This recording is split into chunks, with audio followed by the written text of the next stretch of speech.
Hello and welcome to Education Talk. Now, this is one of your best programs on television on education. And what we do is to bring solutions to challenges faced by head teachers, parents, students and policymakers when it comes to education. I'm Wilma and you're very welcome to this program. Now, a big congratulations to those who got their expected grades at A levels and AS levels as well. And even if you didn't get your expected grades, there is a way out. There are various options available for you. You can still get into university. What you need is the right information. And right now, Dr. Chris Imafidon is in the studios with me. He's a consultant in education. I will be discussing these various issues on the program. Dr. Chris, you're very welcome to our studios. Thanks for having me. Let's take a look at some statistics now. For the first time in 32 years, the overall pass rate is down by 0.1% to 98%. And while there have been big falls in the take-up of subjects outside the mainstream group, such as a 47% drop in critical thinking and a 24% fewer entries in general studies, interestingly, maths has been the most popular A-level subject. Now, Dr. Chris, is that a target achieved? It looks like a target achieved. It's just that most students have selected the vocational route, and most students have opted for BTech and less academic subjects. So the students that are staying on at A level are academic and therefore pick the most academic of all subjects. What is more, maths cuts across about 16 different professions if we are going to study at university level. So it's, in a way, it helps those that are really keen on going for higher education, and it distinguishes those that are not going for, in terms of vocational or skill-based training, have essentially forsaken A-level maths. I think that's what it is. But A-level maths is important. Well, definitely maths is important in every aspect. No matter what you do, maths is important. But how do we make those who are going for vocational training, how do we make them study more maths? Give them practical relevance of that. There's no way you're going to be a painter or decorator without being able to take measurements and without being able to estimate, for instance, how much paint you're going to use in a room. That's still maths. You're still going to calculate how long it's going to take you to paint the room. That's still maths. So whatever, anytime units are considered or amounts are considered, you always bring maths into it. It's misleading to always think that, oh, maths is the last thing I want to do now. I want to forget about maths because of your beta experience in the classroom. In real life world, in reality, you're going to be having daily movement with maths. So whatever you do, maths is going to move with you. The AS results are also out, and interestingly, they have been low, which means the A2 are even going to be lower. And for the first time in 32 years, overall pass rate is down by 0.1%. Why is the AS so low? There are a combination of reasons. Perhaps the most significant of all of them is the fact that there are no January exams at all this year. In previous years, students have had the opportunity of writing their exams in January. They've seen their results. They've looked at their preparation and they've refined and tuned their preparation for the main exams. So one, they're using it as practice. Two, those ones that are very keen in terms of taking repeated retakes have been denied the opportunity now. So if you made an error, for you to come back and pick it up, it's no longer there. You have almost sudden death. So you have one stab at the exam and only that alone. So the learning process of understanding how well you do very well and how well you do under exam conditions and under pressure has been taken away from these students that have just taken one stab at the exam, and that's unfair. And then the issue of coursework is another thing that the previous education secretary was very adamant about. He was very keen on making sure that there are no opportunities for students that are perceived weak to get grades, and that has, if you like, had a knock-on effect on every single candidate now. And there's a big difference between a candidate and a student. But that tells the true state of the student, because if the student passes only through coursework and not necessarily exams, what difference does it make here? It's not. It tells the true state of the memory of the student, because the exam tests only one thing. The exam will test your memory. I want to see how well you can recall body of facts, or how well you can, without having facilities available to you, be able to manipulate knowledge and work with information.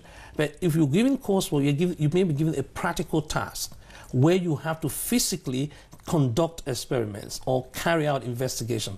That independent learning that comes from that will be lost if we say we're throwing away the baby and the bathwater. So there has to be some form of compromise or middle way between how do you make students work independently, how do you encourage students to research, how do you encourage students to move the boundaries between what they've been taught and what they've been taught alone. Because you want to be able to have chemists that can go and investigate and come back with reports, sociologists that people conduct experiments or survey and be able to come back with results. You don't want people that can remember only on the day of the exam, scoring top marks. And then when you give them practical problems, they are unable to apply the knowledge they've just regurgitated in an exam. And that is responsible for the low level of results in AS levels? Partly because of that, and more importantly, when these students started their A levels, they were not told these changes were going to take place. So they were not prepared. So they were not prepared, and when they were taught in class, when they were working towards their exams, they did not have that at the very beginning. Hey, what we're going to do is a final exams in June. Therefore, we should modify whatever the school curriculum is, or even change the school calendar. So the teachers worked with one calendar, which was hoping, okay, we'll do revision in December, and then we'll do another set of revision in Easter. But this time, it's like moving the goalpost after the game has started. They started the AS and the A2 program with a different assumption. And now you've changed the games, and you change the rules of the game. The result is that you would not get the same result. You can't get the same result if you change the rules. It seems as if most parents are left out here because they do not have a perfect understanding that most of the grading is now done on just one shot of the exams, but not assignments. The parents and even some of the teachers are left out because the policy was not piloted. The policy was not, ideally, if you want to make a significant change, what you should do is get a cohort or a selected sample and say, let's see what happens. You pilot it, so you trail it for 1 or 2 years and see what the impact analysis is. But on this occasion, it was just assumed, it was a top-down policy decision that no exams must be taken anymore in January, or no modular exams should be taken at all, as if it's a criminal offense. Because, really, there are no exams being conducted by the main boards in January, which was radically different from when we were looking at January 2013 or January 2012. When it came to January 2014, no exams. So what does that do for the student? It gives them a prolonged period of getting the information that they're accumulating. And the more information you accumulate, the higher your tendency is that you remember fewer. What other options do the students have now? Because the education sector is not about to change that anyway right now. How can they test themselves within that long period before the exam day? Or how can the parents or the teachers key into this and help the students? They should have a series of formative tests that is conducted by the school, but see how a group of schools can come together as a consortium and make sure that the scripts are externally moderated and marked. Because if you have an internal exam, you're essentially having the feedback that you would have had if you had a class test. But if you have an exam that is externally marked by a group, that if you get a subject specialist within one, if you like, local government area or one borough or one council, then you can say, okay, what we did this time was took the scripts from a school, gave it to another set of teachers, and the teachers that are unknown to the students evaluate their work objectively, because you want some degree of objectivity. That's one way looking at things. The second one is coming out with strategies now to make sure that the teaching is done long and thin instead of really intensive for a period of time, and then assessment is done. So you need to be able to look at how people can work with that kind of program. The last but not least is working on every single student's memory. We have to make sure that we train our students in memory.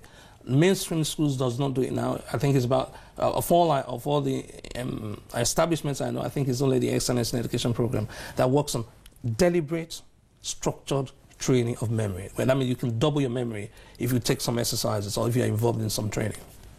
Deliberate, structured memory training is what is needed in our schools. Now, let's come back to GCSE grades, the expected GCSE grades. A lot of students are wondering, what are my grades going to be like? There are predictions that it's going to be much lower. Yeah, for those of you getting your GCSEs next week, again, you're going to be working on a different regime. They started their GCSEs in year 9. Most schools will start in year 9 at the very tail end of year 9 or at the beginning of year 10, with the impression that they were going to have modular subjects, or you were going to have exams 4 times a year, because they used to have 4 times a year for administration a year. And what has happened now is most of them have now moved on to linear, which means they switch from modular to linear, and linear means you're going to write 1 exam at the end of your subject or at the end of the course. That will favor a lot of people that have strategies in terms of, again, memory. It will favor a lot of people that do not have that degree, that do not need that degree of consistent assessment. But it's going to disadvantage a lot of you that are not used to taking a huge chunk of knowledge and be examined or exercised or tested in those ones. So you need to understand the 80-20 rule. That's what teachers need to come across, because if you get a big textbook and you read 100% of it, only 20% is really needed. 80% was wasted or irrelevant to what assessment you were going to have. So if you understand that, then you're able to work with that. If you have not implemented the 80-20 rule, you will suffer. You will literally not have a grade that reflects your ability. Not that exam does that anyway, but this time it's even more artificially exaggerated in terms of what ability you have and what interest you have in that subject. Let's come back to the structured modular memory training. How can parents help their wards in that? Because we're talking about the 80-20 rule. The school system has changed. It is 1 exam, 1 shot at it. If you failed, you failed, and that demoralizes students.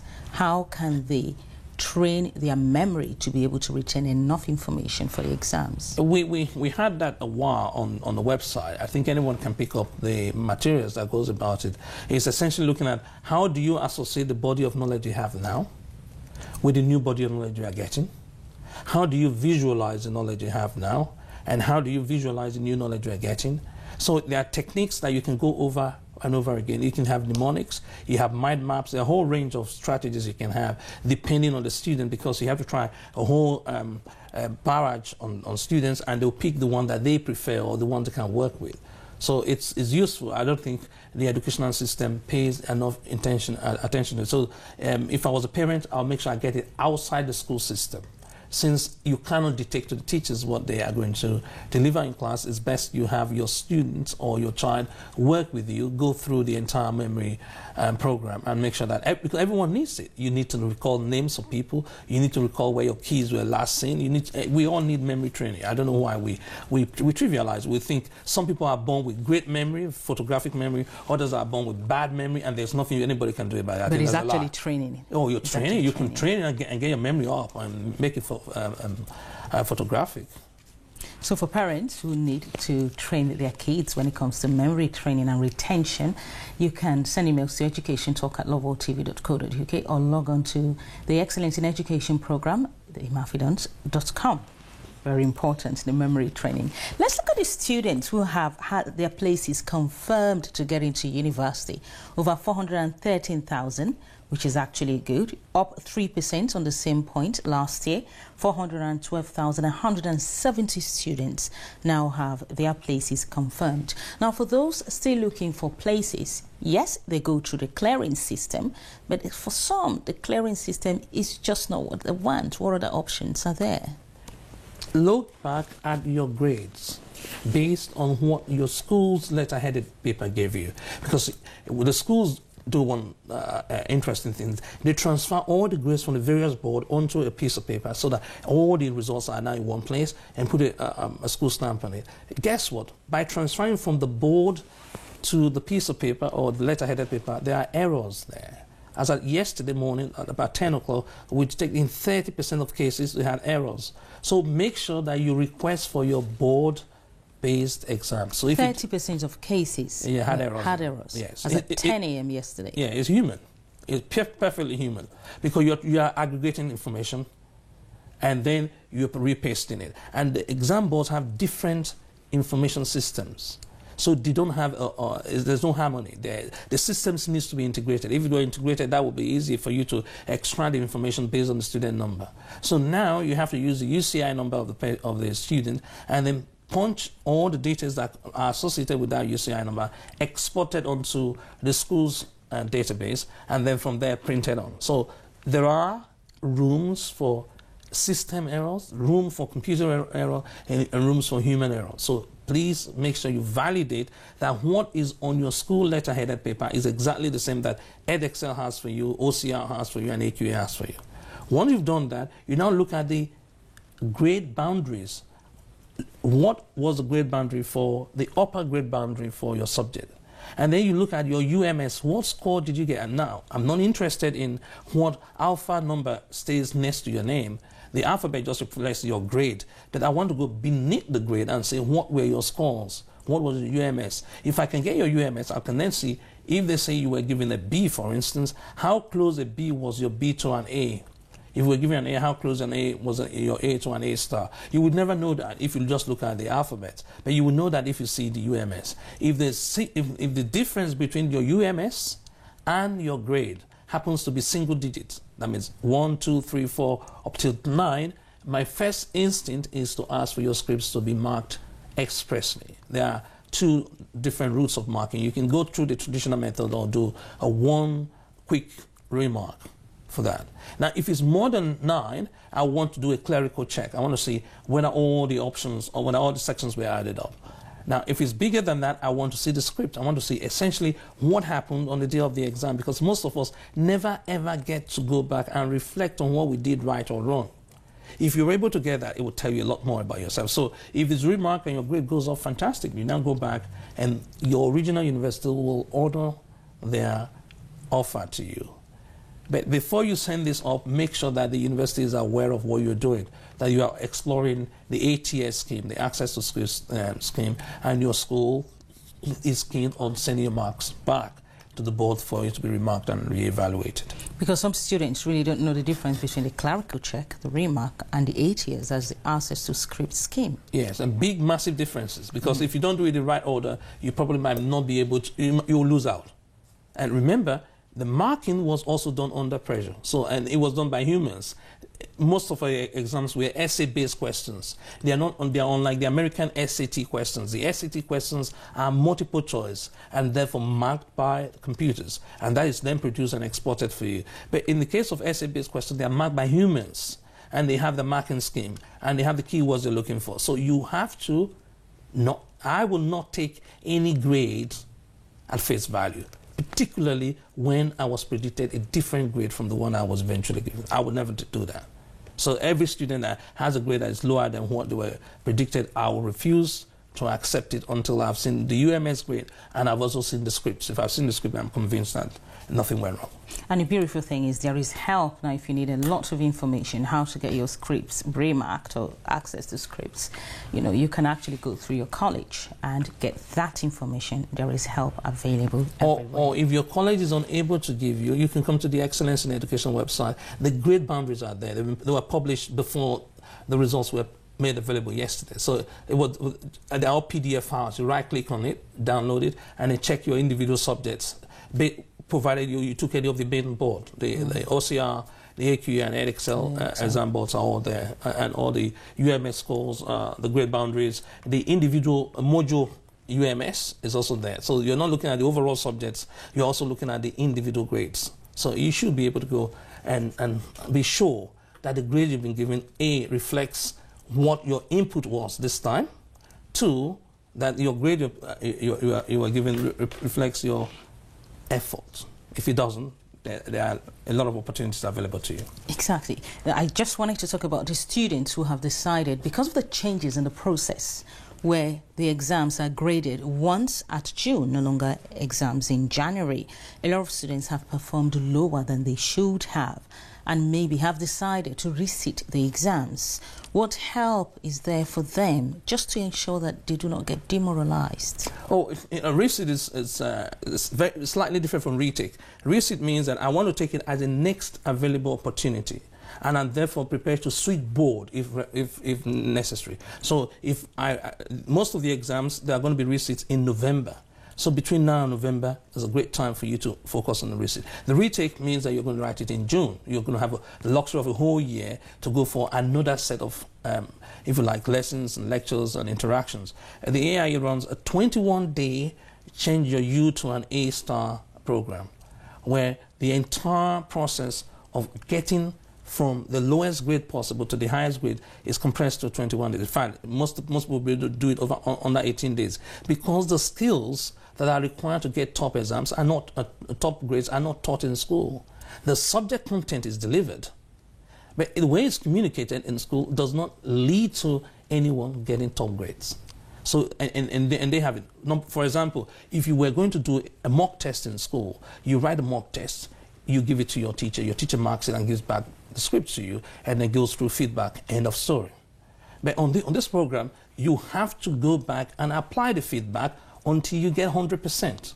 If you don't get 100% the first time, you do it the second time, the third time, until you get 100%. Until you get trained to make sure that you get 100% all the time, because you are a 100%er. You are somebody that is a genius. That's been made clear to you right at the beginning of it. Another thing they use is the use of technology, interactive technology, to deliver the course in the student's preferred learning style. The school cannot have the facility or in fact the luxury of having different learning style in the class of 30. They have to go with one dominant way of teaching, and that's very restrictive, and that would not give you the best. That gives you the average where you can get. You have to now customize the content to suit your mode of learning, and it can be difficult if not guided. I like the phrase, you're a 100%er. Yes. That's very because you are a amazing. genius. Yes. You have to get A-star in every single assessment you do. And really to give them the skills of how to turn a U to an A-star, which means we have to run this program for 21 days. We really can't do that now. So they have to log on to the website to get more information on that. But still give some parents some tips on what they need to do. One, you don't have to mess now with your textbook. Your textbook is irrelevant, because you're going to dissipate in a lot of time. Now, concerning area, the 80-20 rule means that it's only 20% of your textbook that of the content, of the knowledge that's acquired, that gets through to get the A-star. You would have seen this. Any exam that has ever taken place before, you see a group of students in a class, you find that one or two students are very sharp, quick at getting knowledge, getting information, and they lead the class in discussion. When it comes to exam, you're always disappointed that they scored one of the lowest or a mediocre score. Why? Because they haven't gotten the techniques right. They may have the knowledge in terms of raw knowledge. They haven't gotten the techniques. How is it that I have read respiration, for instance, in biology? I understand respiration. Until I can apply that knowledge to answer a question based on respiration, I haven't understood it. And most people will read the textbook, understand it, but when it comes to the exams, because they didn't see the question, they didn't know how the question was going to be phrased. So it's all about application, and these techniques the students are learning doesn't really end in just the exams. It's something that can be applied in the workplace and in life when they leave school. Anywhere learning takes place, strategy goes with it. It's not a matter of strength, it's a matter of strategy. If you want to learn to drive, it's exactly the same thing. So it doesn't, if you want to learn to ride a horse, it's exactly the same thing. It's the fundamentals of learning, but it's never ever, we're never trained in it in school because we think it's a luxury. The school's focus is on content, not on communication. Or content, not context. So we don't know why do we need to understand this? Why do we need to understand the change in state if you increase the temperature, for instance? We don't understand that, but we're just told memorize it. If you start memorizing things through mnemonics, it suggests one thing. It suggests that you were not taught to the point of understanding. That's the reason why you're looking for shortcuts of memory. Shortcuts of memory. Now, just before we go, let's talk about the head teachers that have come forward. They've put forward plans to actually publish a different school league tables, different from the one the government publishes, because the head teachers leaders, Brian Lightman, says the current tables do not tell the whole story. They want to include music and sports. Is that a step in the right direction for parents? If they are able to bring out the real assessment points and able to catalog their achievement, it's fantastic.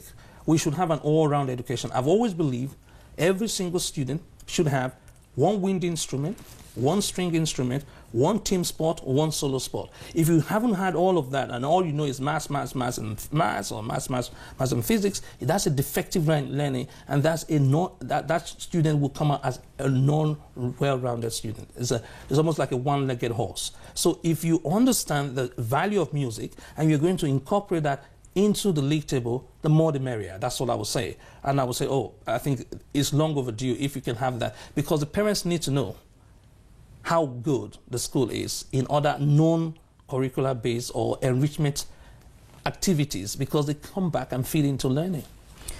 Just before we go, one more tip for students expecting their GCSE results next week. It's not the end of the world. You should know that. I know that it's the single most important exam you've written in your life up till now, because you're going to see some of your friends are going to move on to a sixth form, others are going to move on to colleges, others are going to be asked to literally go back and retake some of the subjects because of the grades they got.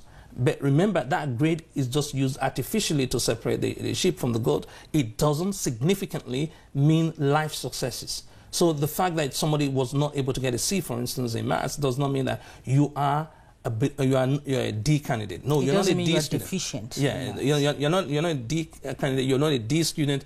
On this occasion, when the exam was written, something happened or something went wrong, and that's why you got a D.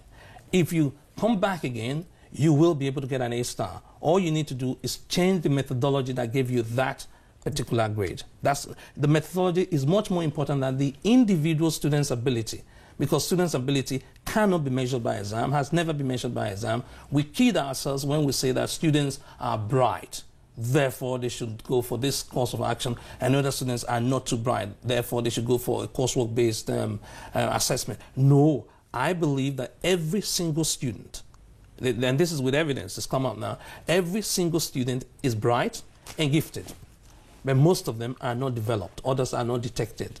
So if you've discovered your talent and your interest, from your interest or your talent, you can be taught anything.